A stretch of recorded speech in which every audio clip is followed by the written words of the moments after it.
اسلام نے جو عظیم الشان تغیر دنیا کے علوم میں پیدا کیا ہے، اس میں سے ایک چیز یہ ہے کہ انہوں نے اپنے رسول اور اپنے نبی حضرت محمد صلی اللہ علیہ وسلم کے ایک ایک واقعے کو، ان کی ایک ایک بات کو، اور ان کے ایک ایک حکم کو، اور ان کی ایک ایک ادا کو محفوظ رکھنے کی کوشش کی، اور اسے محفوظ رکھنے کے لیے متعدد اصول بنائے گئے اور فن ایجاد کیے گئے، اور یہ ایسا کارنامہ تھا صحابہ کرام رضی اللہ عنہم کا کہ اس کے مقابلے میں کوئی اور کارنامہ کسی امت نے اپنے نبی کے لیے انجام نہیں دیا۔ اسماء الرجال کا عظیم فن اور علم انہوں نے ایجاد کیا۔ جس شخص نے کہا کہ رسول اللہ صلی اللہ علیہ وسلم کو میں نے دیکھا ہے، انہوں نے یہ چیز کی تھی، اور مجھ تک یہ بات فلاں صحابی نے پہنچائی ہے، تو صحابہ کرام رضی اللہ عنہم کے بارے میں تو متفقہ طور پر یہ فیصلہ کر لیا گیا، تمام اہل سنت والجماعت کے ائمہ مجتہدین نے فیصلہ کر دیا کہ صحابہ رضی اللہ عنہم پر ہم بحث نہیں کریں گے، وہ سب کے سب سچے تھے، اور وہ حضور اکبر صلی اللہ علیہ وسلم کے متعلق، اسلام کے متعلق، اللہ کے متعلق کبھی جھوٹ بول ہی نہیں سکتے تھے۔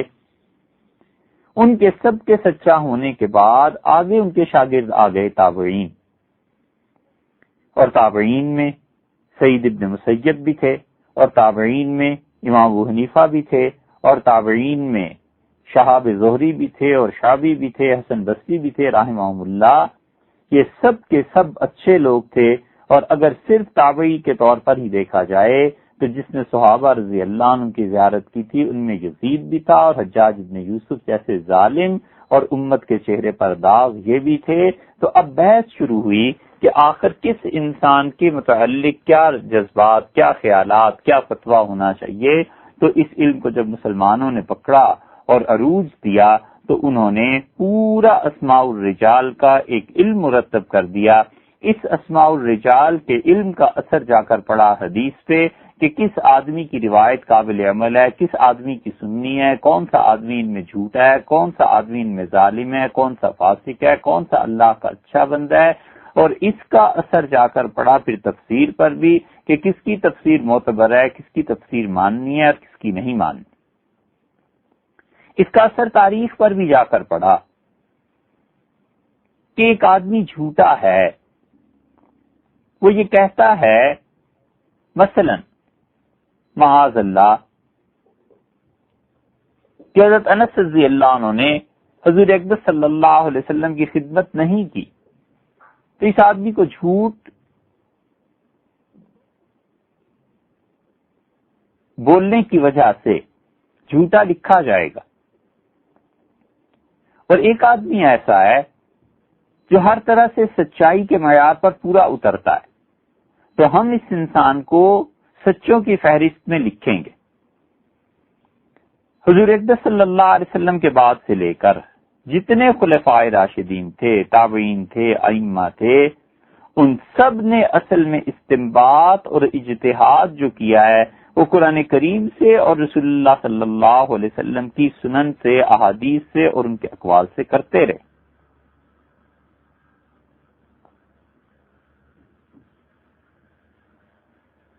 اور جتنے بھی گمراہ فرقے ہیں یہ سب کے سب بار بار کتاب و سنت کا نام لیتے ہیں کہ جو کچھ کتاب میں آیا ہے، جو کچھ سنت میں، جو کچھ کتاب و سنت کی رٹ لگاتے ہیں، مگر بنیادی ٹھوکر جہاں لگتی ہے وہ یہ کہ صحابہ کرام رضی اللہ عنہم ان کے اجتہاد کو، ان کے فتاوی کو نہیں مانتے۔ اسی وجہ سے ہمارے لیے والجماعت کا لقب ہے کہ ہم اس جماعت کے فتاوی کو اور اس جماعت کی اہمیت کو اور اس جماعت کی افضلیت کو اور اس جماعت کی تشریحات پر اعتبار کرتے ہیں۔ اگر صرف دین کا دار و مدار اور دین کی بنیاد کتاب و سنت قرار دی جائے اور اس بنیاد پر جو باقی گمراہ فرقوں نے گل کھلائے ہیں یہ مان لیا جائے کہ معاذ اللہ حضور اقدس صلی اللہ علیہ وسلم کے بعد فلاں فلاں فلاں کے علاوہ سب کافر ہو گئے تھے، اور مان لیا جائے کہ صحابہ کرام رضی اللہ عنہم اپنے کردار کے اتنے گھٹیا تھے، اور معاذ اللہ اگر مان لیا جائے کہ یہ جتنے بھی اس جماعت پر تنقید کرنے والے ہیں یہ سب کہتے ہیں، تو صحابہ رضی اللہ عنہم سب کے سب نعوذ باللہ مشرک، بادشاہوں سے ڈرنے والے، جبرن حکومت پر قبضے کرنے والے، قرآن کریم کو چھوڑ دینے والے، اور یہ جو نئے نئے مفسر اور فقیہ آج کل بنے ہوئے ہیں، ان کے اقوال کو دیکھا جائے تو پھر وہ پوری کی پوری جماعت گمراہ قرار پاتی ہے، اور اس جماعت کا گمراہ ہونا اور گمراہ اس کو ماننا معاذ اللہ اتنا بڑا مسئلہ نہیں جتنا اس کے مقابلے میں یہ مسئلہ بڑا ہے کہ نعوذ باللہ رسول اللہ صلی اللہ علیہ وسلم کا مشن سخت ناکام رہا، اور وہ نبوت میں بری طرح ناکام ہوئے، اور ان کی رسالت دنیا میں نہیں چلی۔ اور حضور اقدس صلی اللہ علیہ وسلم جن کی تربیت کی تھی، آپ کی تربیت اتنی ناقص تھی کہ آپ کی آنکھیں بند ہوتے ہی یہ سب کے سب لوگ دین سے پھر گئے، اور پھر یہ گمراہ جب پیدا ہوئے ہیں تو انہوں نے اصل اسلام کو سمجھا، اور وہ اسلام جو خود رسول اللہ صلی اللہ علیہ وسلم نے بھی پیش نہیں کیا تھا، خلفائے راشدین نے بھی پیش نہیں کیا تھا، پھر وہ اسلام انہوں نے لوگوں کو بتایا۔ اس لیے اس گمراہی کے بھنور سے محفوظ رکھنے کے لیے ہم کہتے ہیں کہ یہ جو جماعت ہے اس کا دامن نہیں چھوڑنا،